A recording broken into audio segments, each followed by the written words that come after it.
Hello everyone. Today, we're diving into the world of cybersecurity, a crucial field in our increasingly digital world where technology is advancing at an unprecedented pace. Let's explore why it's more important than ever to stay informed and protected. Stay tuned. Today, we are going to study the first topic of OWASP, which is Broken Access Control. Overview. Moving up from the fifth position, 94% of applications were tested for some form of broken access control with the average incidence rate of 3.81% and has the most occurrences in the contributed dataset with over 318K. Notable common weakness enumerations, CWEs, included are CWE 200, exposure of sensitive information to an unauthorized actor, CWE 201, insertion of sensitive information into sent data, and CWE 352, cross-site request forgery. Description. Access control enforces policies such that users cannot act outside of their intended permissions. Failures typically lead to unauthorized information disclosure, modification, or destruction of all data or performing a business function outside the user's limits. Common access control vulnerabilities include violation of the principle of least privilege or deny by default, where access should only be granted for particular capabilities, roles, or users, but is available to anyone. Bypassing access control checks by modifying the URL, parameter tampering or force browsing, internal application state, or the HTML page, or by using an attack tool modifying API requests. Permitting viewing or editing someone else's account by providing its unique identifier, insecure direct object references. Accessing API with missing access controls for post, put and delete. Elevation of privilege. Acting as a user without being logged in or acting as an admin when logged in as a user. Metadata manipulation, such as replaying or tampering with a JSON Web Token, JWT, access control token, or a cookie or hidden field manipulated to elevate privileges or abusing JWT invalidation. Coarse misconfiguration allows API access from unauthorized untested origins. Force browsing to authenticated pages as an unauthenticated user or to privileged pages as a standard user. How to prevent? Access control is only effective in trusted server-side code or serverless API, where the attacker cannot modify the access control check or metadata. Except for public resources, deny by default. Implement access control mechanisms once and reuse them throughout the application, including minimizing cross-origin resource sharing, CORS, usage. Model access controls should enforce record ownership rather than accepting that the user can create, read, update, or delete any record. Unique application business limit requirements should be enforced by domain models.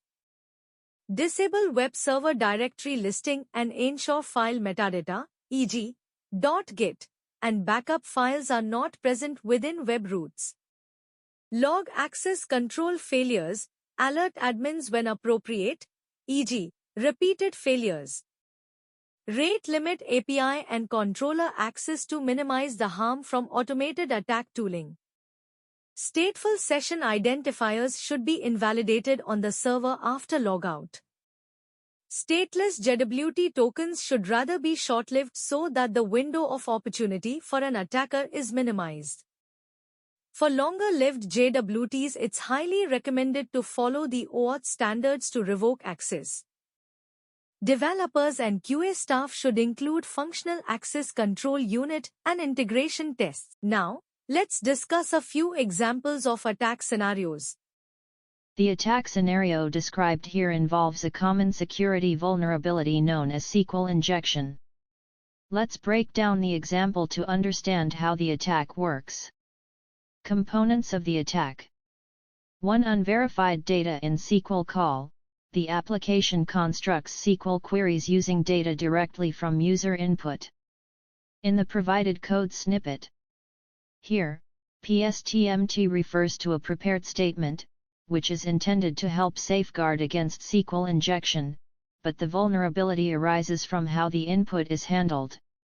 To modifiable browser parameter, the attacker manipulates the query by modifying the URL parameter. This is shown in the scenario where the attacker changes the ACCT parameter in the URL. By modifying the ACCT parameter, the attacker can attempt to access data associated with different account numbers. How the attack works. When the attacker changes the ACCT parameter in the browser, this new value is fed directly into the SQL query. If the application does not adequately verify or sanitize this input, the SQL command will include the attacker's input as part of the command. This can lead to unauthorized access. For example, the attacker might be able to view or manipulate the account information of other users if the application's logic does not correctly restrict access based on the session or other validation mechanisms. Risk and prevention. Risk. This kind of vulnerability can allow an attacker to access or manipulate sensitive user data, potentially leading to data breaches, account takeover, or even further exploitation of the database systems. Prevention. To mitigate such risks, developers should 1. Validate and sanitize inputs. Ensure that all inputs are validated against expected formats, e.g., checking that account numbers are numeric, and sanitize inputs to remove or neutralize potentially harmful data. 2. Use parameterized queries. Always use parameterized queries or prepared statements to handle SQL commands, which can prevent SQL injection by separating SQL logic from the data being input. 3. Implement access controls. Ensure that the application implements robust access control checks to verify that the authenticated user has the right to access the requested data.